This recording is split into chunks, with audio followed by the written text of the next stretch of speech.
Ouais, je sais, ça fait longtemps que j'ai laissé le format. Mais t'inquiète, ça devrait bien se passer. Comment on commence déjà? Yo, moi c'est Marabout. Tu regardes Starter Pack numéro 5 et aujourd'hui on va parler de... Oublie surtout pas de me donner un peu de force. Bref, installe-toi, bois de l'eau et laisse-moi t'ouvrir les portes de l'univers de Keiji. Générique.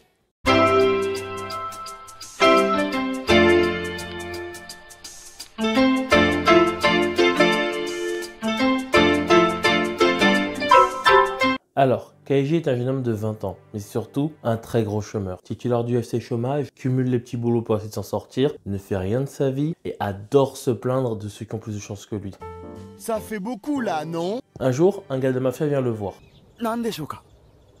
Kimi, Ito Kaiji-kun. Ah, そうですが。Furuhata Takeshi, 知ってるよね? Son pote, qui est porté disparu, a emprunté 300 000 et bien sûr, Keiji, dans son infinie bonté, s'est porté garant. Du coup, c'est l'heure de payer. 300 000 à 20% par mois. La dette s'élève aujourd'hui à un peu plus de 3 millions. Vive les intérêts composés. Soit il rembourse mensuellement à hauteur de 60 000 par mois pendant plus de 13 ans, ce qui correspond à tout l'argent qu'il arrive à collecter durant le mois, ou soit il participe à une soirée de jeu clandestin et ça lui permet d'effacer sa dette et en plus de repartir avec 10 ou 20 millions. Bref, tu l'auras compris, c'est là que Keiji commence. Attends, un loser qui a des dettes, qui accepte de participer à des jeux pour s'enrichir, si tu vois une quelconque ressemblance au niveau du pitch, c'est tout à fait normal. Squid Game s'inspire à 70% de Keiji. Preuve de plus que tu vas adorer ce manga.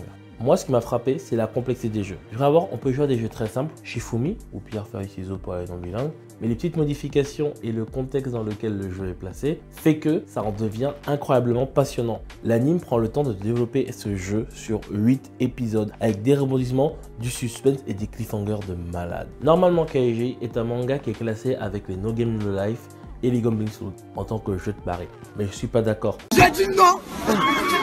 Keiji se sert des jeux pour décrire son propos, la misère humaine. À quel point des êtres dans le besoin, des mères de la société peuvent se révéler. Comment, en tant que ultra riche ou ultra pauvre, on se comporte et de quoi est capable le pire de l'humanité. C'est tout ça dont Keiji parle. Ok, ici c'est pas Fairy Tail ou Black Clover. Si je t'attends à des power-up ou pouvoir d'amitié pour te sauver,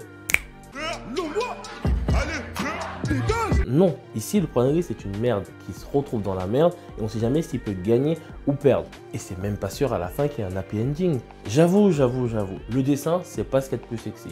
Mais en 2022, si tu te bases sur le dessin pour ne pas regarder un manga, t'es vraiment qu'une merde. Tu veux que je te rappelle à quoi One Piece ressemble à l'épisode 1?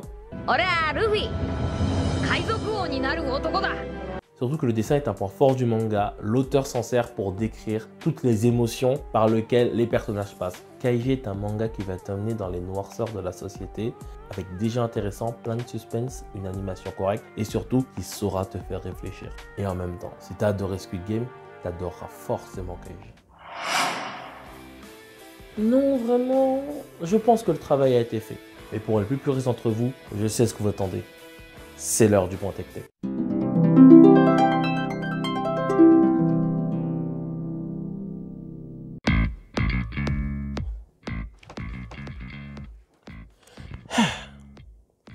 La vie d'Ito Keiji peut être qualifiée de misérable. Le soir, en sortant de ses parties de jeux perdus, la seule chose qu'il trouve à faire pour se consoler est de voler l'emblème de voiture importée. Après avoir accompli sa vengeance quotidienne contre les plus chanceux que lui, il rentre dormir. Mais ce soir, un collectionneur de dettes lui rend visite. Keiji a jadis fait l'erreur de se porter garant des dettes d'un ami, lui aussi porté sur le jeu. L'homme en costume propose à Keiji une offre rutilante pour effacer son ardoise. Participer à une soirée de jeu clandestine sur un bateau, l'espoir. S'il accepte l'invitation, ses dettes en retour seront effacées. Mais quel prix payera-t-il en retour? Pour le synopsis, ça, c'est fait. Keiji est un manga prépublié dans le Young Magazine depuis 1996.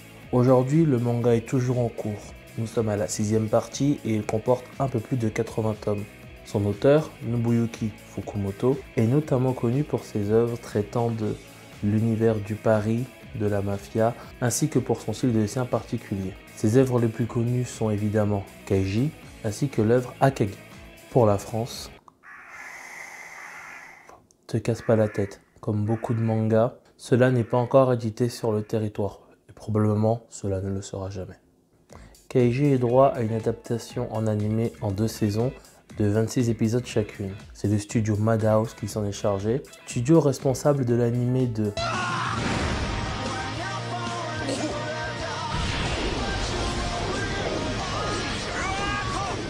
Hajime no Ippo, One Punch Man, Hunter x Hunter ou encore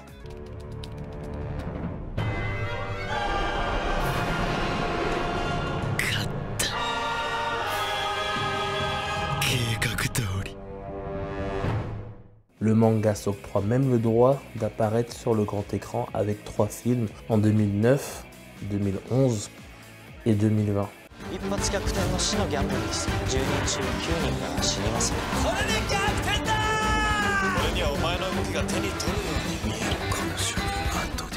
Et pour te la racler à l'apéro avec tes amis juste avant d'aller en soirée, sache que l'auteur, à l'instar de Stan Lee, effectue un caméo dans chacun de ses films. Et avec ça, on peut clôturer le point tech-tech. Du suspense et de la réflexion autour d'un univers rempli de jeux, pour moi, Keiji, c'est validé. T'inquiète pas, je vais aussi te parler d'œuvres que j'aime un peu moins. N'est-ce pas, Ichigo? Pour la petite histoire, c'est après avoir regardé No Game No Life, où tout ce qui est combat se résout uniquement à travers des jeux, qu'un ami m'a conseillé Keiji. Et j'ai pris une claque. Même si les jeux ne servent que de support pour le manga, je les trouve incroyables. C'est fou comment d'un jeu simple, avec quelques règles supplémentaires, des conditions de victoire, un peu d'argent ou tout simplement des cartes limitées, on arrive à en faire un jeu incroyablement stratégique. Je vais pas faire l'affront de te spoiler les différents jeux qu'on a dans Keiji. Ça, je te laisse le découvrir. Mais l'histoire du Shifumi, 8 épisodes. À quel moment dans ma vie je me suis dit que je vais regarder un manga, on va montrer un Shifumi qui va durer 8 épisodes et je vais surkiffer mon moment. Ce mélange entre la simplicité et ce côté technique et stratégique qui pour moi en font une œuvre de qualité. Certes, toutes les épreuves ne demandent pas non plus une énorme réflexion ou n'ont pas ce côté stratégique. Mais c'est pas grave, moi ça me régale et c'est ce genre de petits ajouts qui font que faire ce type d'œuvre où je vais être investi dans la réflexion à d'autres œuvres qui vont présenter des jeux qui vont reposer uniquement sur de la chance ou le Deus Ex Machina ou encore le hasard. Mais bon, pour moi les jeux ne sont qu'une façade. Le cœur de Keiji réside dans l'exploration du côté sombre de l'humanité.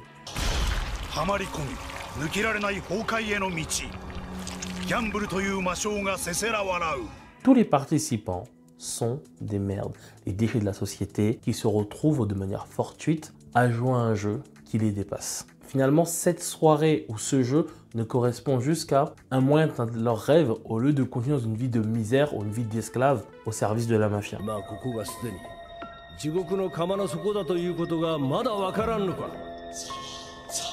Et forcément, on va explorer toutes les palettes des émotions que l'on pourra trouver. Tristesse, désespoir, doute. Ce côté où, pour y arriver, on se rend compte qu'il va falloir qu'on relie nos valeurs humaines, on devra écraser l'autre pour pouvoir avancer. Un personnage très antipathique peut devenir un allié 12 épisodes plus tard, tout comme quelqu'un dont on peut être très proche avec beaucoup de compassion peut nous mettre une douille tout simplement parce qu'il a vu une meilleure opportunité. Dans Keiji, on peut faire confiance à personne, sauf en Keiji évidemment parce que c'est un grand naïf au grand cœur. Non, sinon dans Keiji, c'est la guerre, que ce soit autant entre les participants que dans leur propre psyché. Et commence pas à me dire, ouais tu sais, moi à leur place j'aurais fait, c'est pas vrai. À leur place, t'aurais fait exactement pareil. Ça te sert à quoi de mentir? Non mais attends. Ça te sert à quoi? Non mais regarde. Mais arrête de mentir. Quand une personne dans le métro se fait bousculer, est-ce qu'on te voit bouger?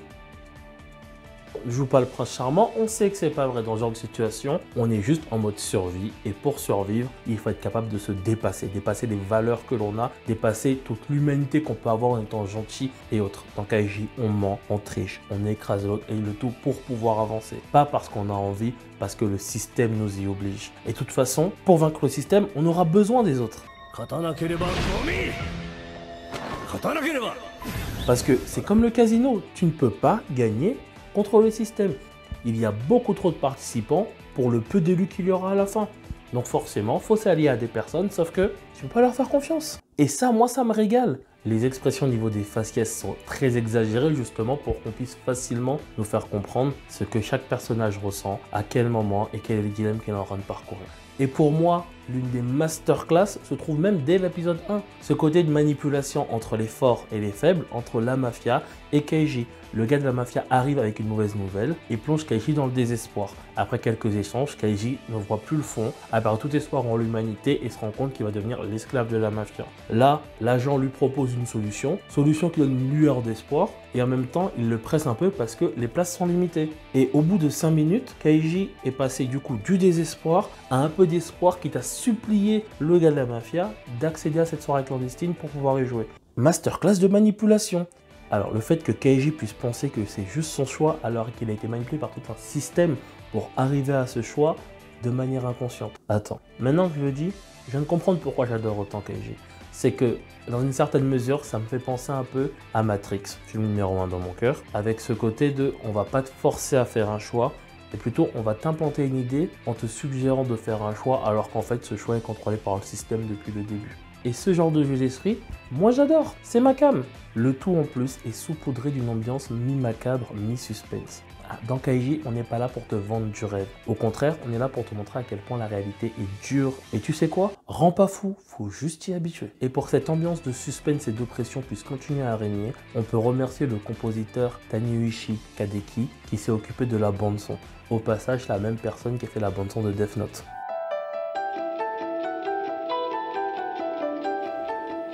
Ceci explique peut-être cela.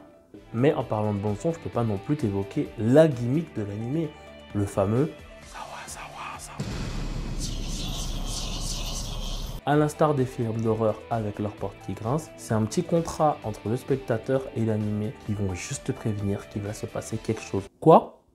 On sait pas. Ça peut très bien être un Deus Ex Machina, la réflexion d'un personnage, le danger qui arrive, ou tout simplement juste pour maintenir un peu de suspense. C'est ça la magie de Kaiji. Et je trouve que ça marche plutôt bien. Avec tout ça, je pense que tu as compris pourquoi j'ai surkiffé Kaiji. Mais je me dois de t'expliquer pourquoi Kaiji est supérieur à Squid Game.